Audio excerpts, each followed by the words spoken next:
결혼을 한 후 3일 만에 경찰서에서 연락이 와서 출두하라고 그래서요. 정말 어떻게 보면은 참 꼬리타분한, 점심도 사람들하고 만나서 먹을 때는 12시에 먹지만 또 나름 외교적으로 좀 돌려서 질문을 했죠. 무슨 띠냐고요? 어머, 그런데 이게 무슨 일이에요? 도착을 했는데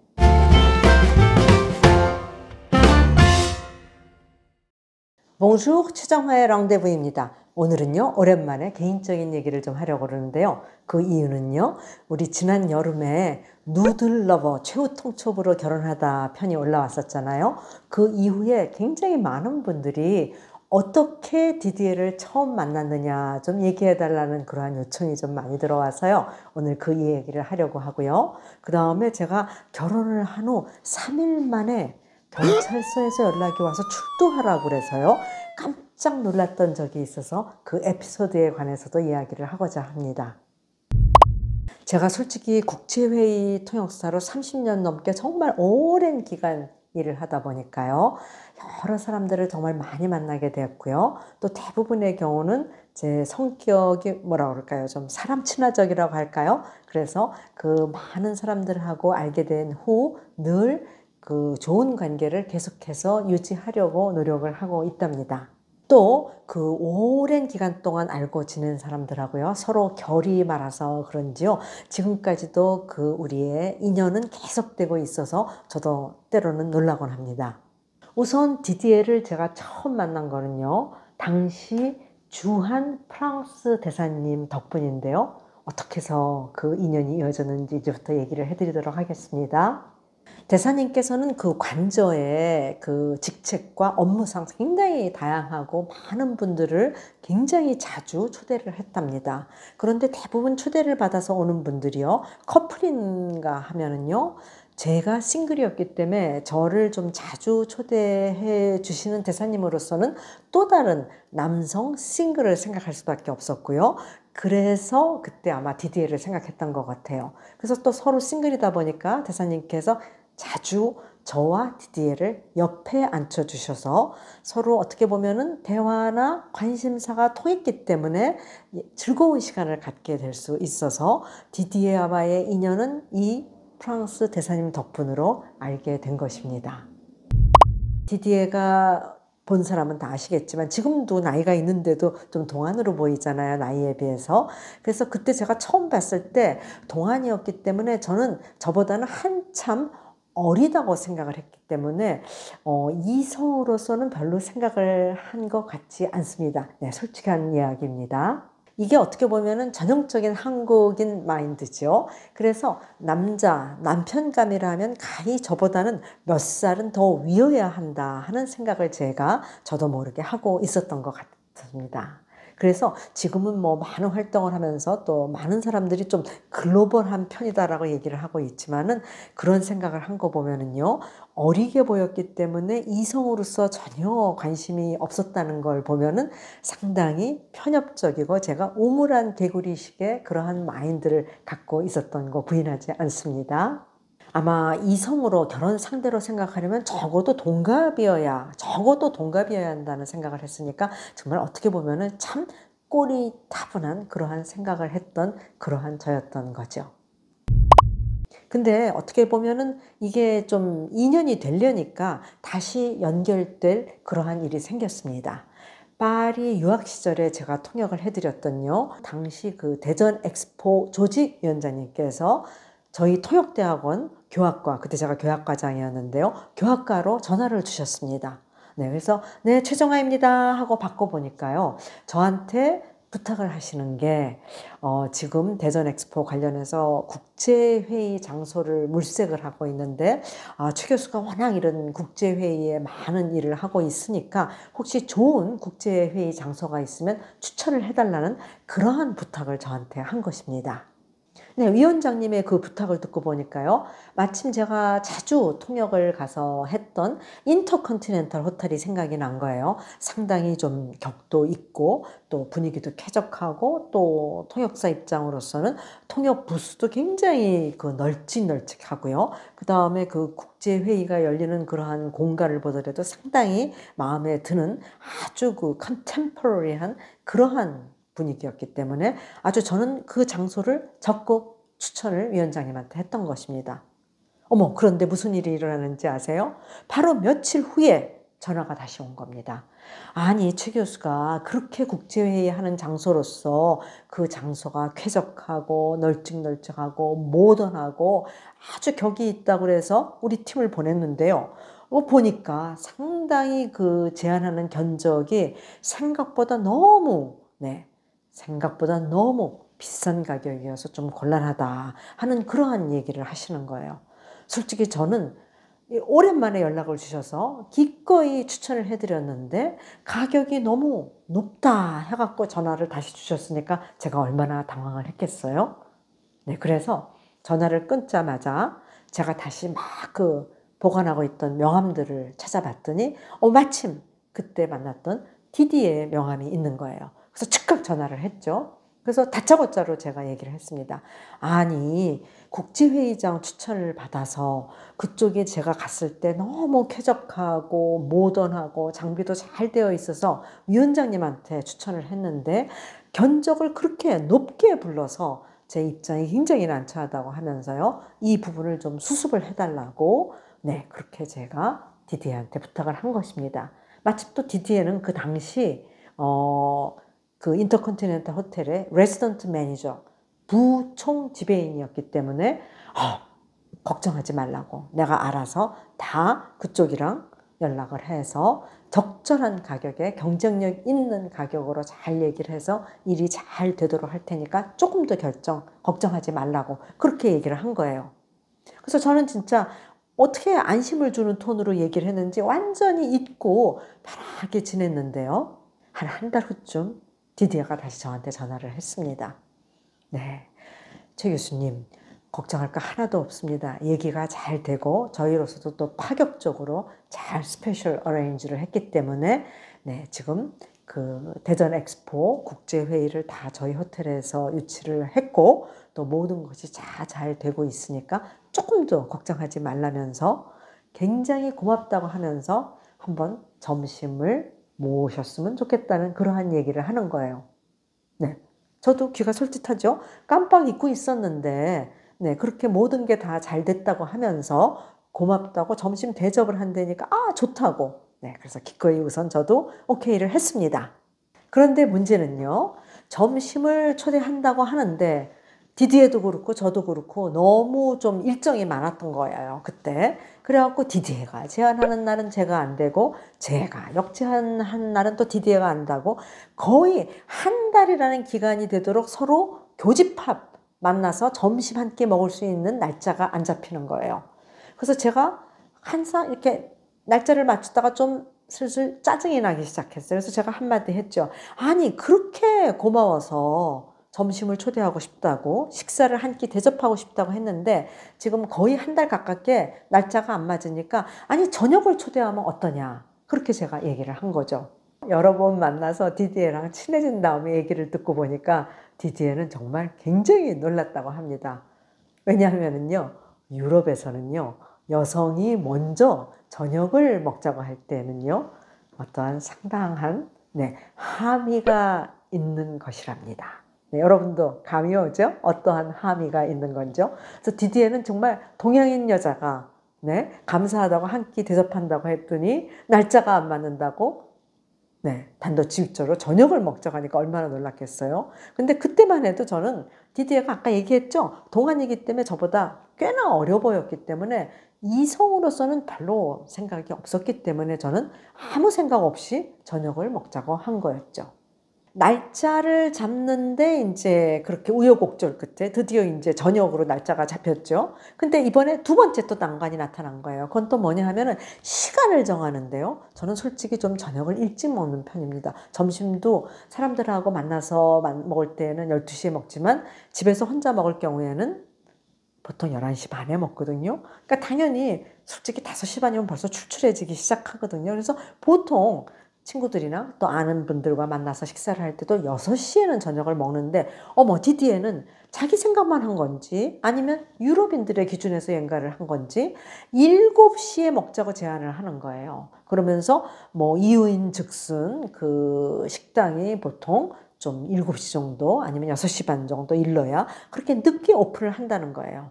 그래서 제가 저는 워낙 국수를 좋아하기 때문에 파스타를 좋아하니까 그 이태리 식당 피렌체에서 먹었으면 좋겠다는데 또 바로 그 식당이 또 그렇게 늦게 오픈을 한다는 거예요. 그래서 제가 얘기를 했죠. 7시는 너무 늦고 저는 보통 6시에 식사를 하니까 그러면 둘 중간에 반을 뚝 잘라서 6시 반에 보자. 그래갖고 두 번째 난관인 시간을 극복해서 이제 6시 반에 만나기로 한 것입니다. 그리고 제가 그 인터컨티넨탈 호텔의 피렌체 이태리 식당을 좋아하는 이유는요. 항상 제가 그 누들 러버로서 면을 좋아하고 파스타를 밝힐 뿐만 아니라 그때는요. 거기에서 어떤 시간이 되면은요. 서빙을 하는 웨이터들이 노래를 했답니다. 그래서 싱잉 웨이터라고 해갖고 그 식사뿐만 아니라 언제 어느 때 가도 그 저녁 때는요, 그 싱잉 웨이터들의 그 이태리 가곡을 들으면서 굉장히 기분이 즐겁고 업됐었거든요. 그래서 거기를 딱 골랐는데 그렇게 날짜를 정하는데도 힘들었었죠. 시간을 정하는데도 우여곡절이 있었죠. 하여튼 어찌됐건 드디어 날짜도 정해졌고 시간도 6시 반으로 정해져서 그날이 돼서 저는 저 나름대로는 차려입고 도착을 했답니다. 어머, 그런데 이게 무슨 일이에요? 도착을 했는데 저는 솔직히 좀 성격상 누가 저를 기다리는 거를 별로 좀 좋아하지 않고요. 좀 그게 불편하더라고요. 그리고 이제 교수 생활을 꽤 오래 한 편이니까 지금도 굉장히 자주 제자들하고 만나고 식사를 하게 되는데요. 제자를 만나는 경우에도 거의 대부분 제가 먼저 가서 기다립니다. 왜냐하면 제자라도 저를 기다리는 그게 좀 저한테는 상당히 불편하기 때문에요. 그래서 이제 그 디디에가 감사로 한 끼 산다는 그날 6시 반이라고 약속을 했죠. 저는 이제 항상 평소처럼 좀 일찍 한 6시 15분쯤 도착을 한 것 같아요. 어머, 근데 거의 20분쯤 기다렸는데도 디디에가 오지 않는 거예요. 근데 이제 제가 말씀드렸듯이 그 싱잉 웨이터도 나오니까 그 식당을 자주 가서 거기 매니저도 아는데요. 매니저가 와갖고 조금 당황해 하면서 교수님 만나시기로 한 분이 좀 늦으시는 것 같은데 음료라도 드시면서 좀 기다리시면 어떻겠습니까? 그렇게 얘기를 하는 거예요. 그래서 아닌 게 아니라 바로 이 호텔에서 일하시는 분하고 오늘 저녁을 하기로 했는데 좀 늦으시네요. 그랬더니 그 매니저가 혹시 제가 아는 분일지 모르는데 어느 분하고 식사를 하기로 하셨습니까? 하고 묻는 거예요. 그래서 여기 호텔에 그 디디에라는 그 디디에 벨투아즈 부총지배인하고 식사를 하기로 했는데요. 그랬더니 저희 물론 상사겠죠. 지금 무슨 일이 있는지 제가 알아보겠습니다. 하고 이제 그분이 쏜살같이 나가신 거예요. 어머, 어떤 일이 있는지 아세요? 디디에가요, 저를 굉장히 아주 부유하고 우아한 사람으로 본 것 같아요. 제가 기사가 모는 차를 타고요. 호텔 현관으로 화하게 도착을 하는 줄 알고 디디에는 또 나름 자기가 초대를 한 거니까 6시 20분부터 나름 호텔 정문 현관 앞에 가서 거기서 기다리고 있었던 거예요. 그런데 제가 무슨 기사가 있습니까? 제가 운전을 해서 저는 지하 주차장으로 가서 파킹을 하고 올라와서 식당으로 직행을 해서 저는 피렌체에 앉아 있었던 거죠. 엇갈린 거였죠. 그래갖고 매니저가 지금 저희 부총지배인이 오십니다 하고 이제 부총지배인 디디에를 모시고 온 겁니다. 그러니까 이제 호텔의 매니저와 다른 서빙하는 직원들 입장에서는 얼마나 재밌겠어요. 가끔 오는 고객인 저와 자신들의 상사인 부총지배인 디디에랑 같이 식사를 하는 장면이니까요. 그래서 굉장히 호기심 어린 눈초리로 쳐다보니까 급 불편해진 디디에 저더러 여기 34층에 또 다른 식당도 있으니까 거기 괜찮으면 그쪽으로 가면 좋겠다고 제안을 하는 거예요. 어찌나 디디에가 당황을 하는지요. 저도 좋다고 나는 34층 레스토랑에 안 가봤으니까 이 기회에 가보겠다고. 그래서 저도 또 디디에를 따라 나왔던 것입니다. 가면서 이제 얘기를 나누는 중에 왜 와이프는 같이 안 왔냐고. 저는 당연히 결혼한 줄 알았죠. 저보다 젊어 보이긴 했지만 직책이 그래도 부총지배이니까 당연히 또 더군다나 해외 근무니까 결혼을 해서 왔다고 제가 어떤 선입견이 있었던 거죠. 그래서 물어보니까 어머, 본인이 싱글이라는 거예요. 그러고 나니까 또 갑자기 나보다 한참 어려 보이긴 하지만 그래도 나이도 궁금한 거예요. 또 나름 외교적으로 좀 돌려서 질문을 했죠. 무슨 띠냐고요? 그러니까 띠를 얘기하는데 어머, 저랑 비슷한 나이대 아닌겠어요? 한참 어리다고 생각을 했는데 어머 싱글이고 나이대도 같으니까 조금 제 머릿속이 갑자기 좀 복잡해지기 시작했습니다. 그래서 그날 저녁을 먹으면서 정말 많은 대화를 나누는데 어머 보통 때보다 더 즐거운 것 같고요. 뭔가 감이 오는 거였는지요. 하여튼 그래갖고 그날 그 대화도 즐거웠고 디너도 맛있었고 그래갖고 상당히 긴 시간 동안 디너를 잘 마치고 즐거운 마음으로 귀가했던 일이 지금 아주 바로 얼마 전에 일같이 스쳐가네요. 네, 이제 여러분들 이렇게 제가 라운데브 채널을 통해서 디디에를 어떻게 보면은 처음 좀 그런 느낌이 드는 그러한 만남이 어떻게 이루어졌는지 하나의 추후에 가감도 없이 있는 그대로 여러분들한테 다 털어놨습니다. 그러면 지금부터는요, 또 다른 이야기를 할 텐데요. 결혼식을 하고 제가 바로 사흘 후에 경찰서에서 연락을 받고 경찰서에 출두한 이야기를 할 텐데요. 여러분들 너무 놀라지 마세요. 제가 뭐 어떤 범죄를 저지르거나 어떠한 잘못한 일이 있어서가 아닌데. 아니 그러면 왜 경찰서에서 출두하라고 연락이 왔냐고요? 네, 지금부터 설명을 해드리도록 하겠습니다. 경찰서입니다 하고 연락이 왔을 때 그 가슴이 덜컥 내려앉으면서요. 그 순간 제가 경찰이라는 말을 들었을 때 어머 고령에 결혼한 것밖에 죄가 없는데 이게 갑자기 무슨 일이지? 하면서 그때 그 놀랐던 그 심정 지금도 뒤근뒤근 합니다. 그때는요 굉장히 그 검소한 결혼식을 정부에서 장려하고요. 그러느라고 그 가정의료준칙이라는 걸 만들어 갖고요. 5스타 호텔, 특급 호텔에서는 결혼을 할 수가 없었고요. 할 수 있는 호텔이 4성 호텔부터는 가능했었습니다. 아주 그러한 그 굉장히 검소한 생활을 정부에서 대대적으로, 국가적으로 캠페인을 벌였던 그런 시절이었는데요. 저희 결혼 리셉션을 한 데가 바로 인터컨티넨탈 호텔이었으니까 가정의례 준칙을 위반을 했다는 것이어서 제가 이제 경찰서에 불려간 거가 된 것이죠. 그렇다면 여러분들은 궁금할 거예요. 아니 어떻게 경찰서에서 알아서 최 교수를 불렀느냐. 네, 그때요. 경찰 쪽에서는 꽤 알려진 그 고령의 할아버지가 계셨는데요. 그분은 장례식장에 다니면서 사진을 찍어서 그때는 이제 장례 화환이 있으면 또 안 되는 거예요. 2개까지가 아마 맥시멈이었다고 들었어요. 정확한 수치는 모르지만 그래서 화환이 여러 개 와 있는 데는 사진을 찍어서 그분이 고발을 하고요. 그 다음에 5성급 호텔에서 결혼한 사람이 있으면 또 거기 가서 사진을 찍어서 고발을 했다는데 저희 호텔에는 그분이 온 게 아니고 제가 마침 좀 그때 활동을 하고 있어서요. 또 그리고 디디에라는 어떤 그런 외국인하고 결혼을 하니까 언론에서 좀 보도하는 기사가 난 겁니다. 그러니까 그 할아버지께서 그 기사를 보시고 그분은 이제 장례식장, 결혼식장을 다니면서 이제 고발거리를 찾아서 고발을 하시는 분이었으니까요. 저를 경찰서에 고발을 한 것입니다. 그래서 경찰서에서 거기 이미 뭐 한국 외대 통번역대학원 교수 최정화하고 나왔으니까 저한테 이렇게 연락을 한 것인 거죠. 그래서 제가 얼마나 놀랐겠습니까? 잘못한 거 없다고 생각하면서 열심히 살았는데 경찰서에서 전화가 와서 그때 제가 경찰서에 갔을 때 여러분들 생각해 보세요. 진짜 쭉 테이블이 있고 옆에는 그 온 분들이 정말 뭐 무섭게 생긴 흉악범 같은 분들도 있고 정말 어떤 그런 여러 가지 형태의 그 죄를 지은 분들이 와 있는데 제가 이제 딱 거기 가서 앉아 있으니까 아마 저를 담당하는 형사님, 경찰께서도 상당히 놀라셨던 것 같아요. 그러면서 아니 교수로 계신 분이 이렇게 나라에서 금지하는 5성급 특급 호텔에서 결혼을 하시면 어떡하십니까? 라고 이제 저한테 얘기를 하고 질문을 하시기 시작한 겁니다. 근데 정말 저는 참 어떻게 보면은 이게 순진한 건지 단세포라서 그런 건지요.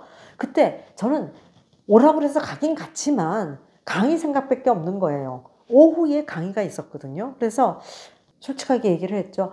너무너무 죄송한데 제가 강의가 있어서 저를 믿으신다면 제가 오늘 지금 가서 강의를 하고 내일 오전에 반드시 이 경찰서에서 저희 집이 멀지 않으니까 꼭 올 테니까 원하신다면 저 주민등록증을 맡기고 갈 테니까 저를 믿어달라고 지금 학생들이 기다리니까 강의를 하러 간다 된다고. 그러니까 이제 이분도 저를 믿은 거죠. 왜냐하면 이미 신문에도 뭐 대학 교수라고 난 거고.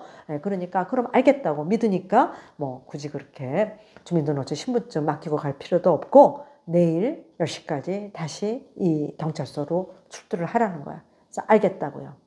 근데 우리 옛말에 그런 말 있잖아요. 급할 때일수록 돌아가라는 말이 그 순간 나오면서 생각이 나면서 와, 내가 대학 교수인 게 강의가 있는 게 나를 살렸구나. 이제 좀 생각할 시간이 생겼잖아요. 저는 아무리 생각해도 제가 잘못한 게 없는데 하여튼 경찰서에 내일 또 와야 되잖아요.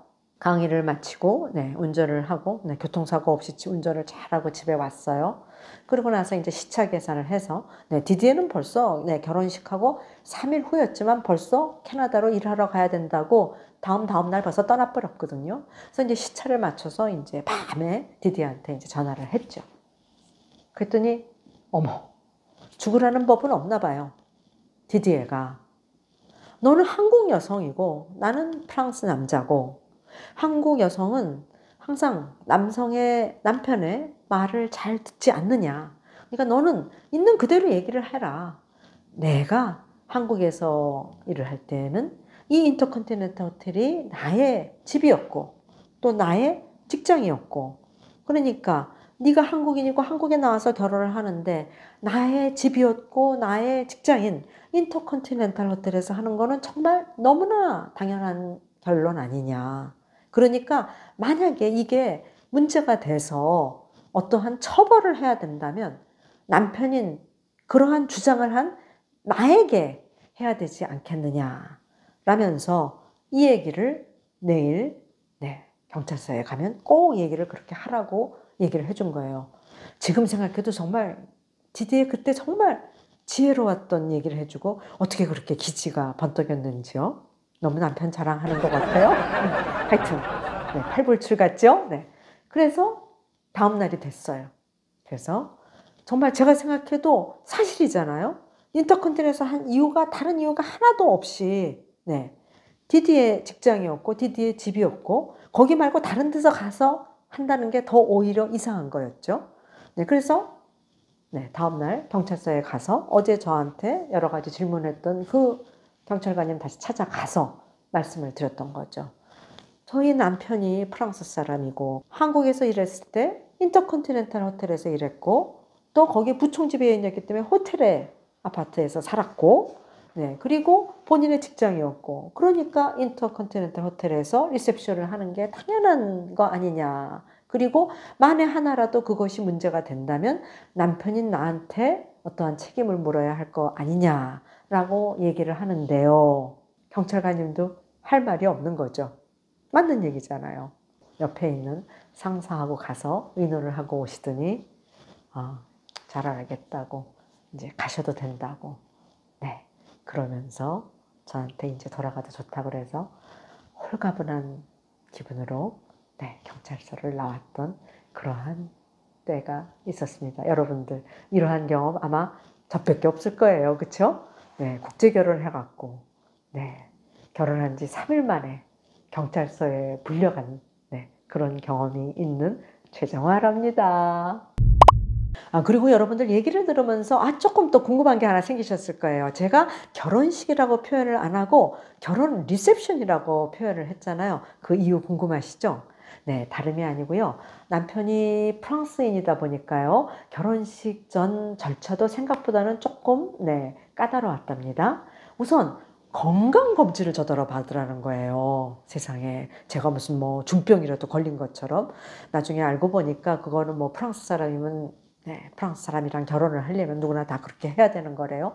그래서 지금 방송에도 가끔 나오는 이뇨한 원장님이 계신 세브란스 병원, 지정병원에 거기 가서 건강검진도 받았던 그러한 기억이 나서 그것도 아직까지 좀 남과 다른 결혼이었다는 그러한 기억이 나고 있고요. 그 다음에 또 하나는 프랑스에서는 결혼을 할 때는요, 그 공표를 해야 됩니다. 그래서 일정 기간 동안 디디에 벨토아즈와 최정화가 결혼을 하는데 네, 일정 기간 동안 이 결혼에 이의를 제기하는 사람이 없어야 됩니다. 그래서 다행히도 네, 디디에도 그렇고 저도 그렇고 어떤 큰 나쁜 짓을 안 했기 때문에 아무런 이의 제기를 하는 사람이 없어서 드디어 프랑스 대사관 네, 대사님이 주재하에 결혼을 하게 된 것이었어서 그날이 저희로서는 진정한 의미의 결혼식이었답니다. 지금도 너무너무 감사한 마음인 게요. 당시 프랑스 대사님 조남은요, 도미니크 빼로이셨는데요. 보통 대사님이 관저에서 결혼식을 그렇게 파티를 열어주시지 않습니다. 근데 저 나름대로 제가 이제 뭐 프랑스 정상 통역도 여러 번 하고 프랑스 대사관 관련해서 많은 그러한 서로 네, 공조하는 그러한 관계여서 그런지요. 대사님과 굉장히 친분이 아주 돈독하고 아주 친하고 또 대사님 부인인 리디하고도 굉장히 친했었습니다. 그래서 그런지 두 분께서 정화야 관저가 그렇게 넓지가 않으니까 디디에 마침 프랑스에서 어머니하고 또 형님도 오신다니까 우리 관저에서 한 50명 정도 가족과 친지분들 모여서 결혼식을 해주시겠다고 해서 저는 정말 지금도 네, 그 생각하면은 잊을 수가 없어요. 너무너무 고맙죠. 그래서 거기에서 이제 네, 난생 처음으로 네, 이렇게 웨일 달린 모자도 쓰고 네, 사진 좀 여러분들한테 소개를 해드릴게요. 그래서 대사님이랑 이 50명 참석한 사람들 앞에서 서명하고 이제 서로 반지를 끼고 네, 끼워주고 그러한 서약을 했는데요. 디디에는 너무 긴장을 했던 나머지요. 보통 결혼 반지 이렇게 왼손에 끼는데요. 제 오른손을 붙잡고 끼우려고 하다가 잘 안 됐던 적에 다시 왼쪽으로 끼고 그래서 웃지 못할 그런 에피소드 있었고요. 저도 디디에 손에다가 끼워주는데 막 잘 안 들어가고 어유 이거 결혼에 무슨 뭐가 잘 안 될 건가 했는데 그래도 결혼이 되려니까요. 잘 들어갔답니다. 근데 하여튼 왼손 오른손이 처음에 바뀌었던 거 아직도 잊지 못할 그러한 에피소드로 남아 있습니다. 그래갖고 또 하나 잊지 못할 것은요. 관저에서 그렇게 해주셨다는 그것도 너무너무 찡했는데요. 그 도미니크 빼로 대사님께서 정말 피아노를 잘 치시는 분이셨답니다. 그래서 저희 결혼식에 대사님께서 축하 피아노 연주를 해주셨고요. 또한 저의 절친인 네, 오경이가 그때 강릉에서 교수를 하고 있었는데요. 서울까지 와서 대사님 뒤를 이어서 또 피아노 연주로서 네, 답 연주를 해서 정말 뭐라 그럴까요? 참 각별했던 그러한 결혼식을 할 수 있었던 것 같습니다. 그래서 지금 디디에가 이렇게 촬영을 해주고 있는데요. 디디에 정말 고마워요. 네. 그리고 제가 나름대로 뭐 열심히는 살고 있는데 아직도 너무너무 부족한 점 많거든요. 근데 아직까지도 참 큰 과오 없이 저랑 많은 일을 함께 해주고 있어서요. 제가 정말 감사한 마음 이 기회를 통해서 디디한테 전하고 싶습니다. 프랑스 대사관저에서 저희가 진짜 진정한 의미의 결혼식을 하고 서약도 했고 네, 반지도 주고 받고 했죠. 관저에서는 이제 50명 정도 모여서 했고 그 다음날 이제 결혼 리셉션을 한 겁니다. 모교인 외대 총장님께서 오셔서 결혼식 주례를 해주셨는데요.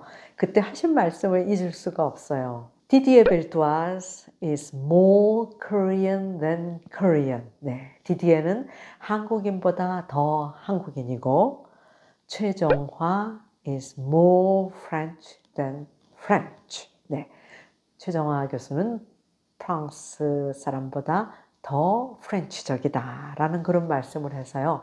참석하신 그 하객들이 다 웃음을 한바탕 다 같이 웃음의 꽃을 피웠던 그러한 기억이 있습니다. 네, 그래서 지난 여름에는요. 저희가 제가 누들 러버로서 최후 통첩을 해서 결혼에 이르렀다는 얘기를 해서 정말 많은 분들께서 응원을 해주셨고요.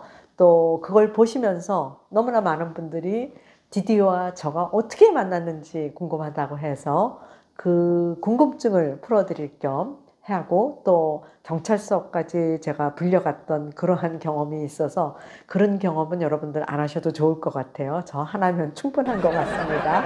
그래서 오늘 그 얘기를 여러분들과 함께 나누어 봤습니다. 여러분들한테 조금이나마 좀 즐거운 시간이 되었었으면 하는 바람이었었고요. 정말 여러분들 늘 이렇게 함께해 주셔서 감사드리고요. 우리 곧 또 조만간 만나도록 해요. 아비안또!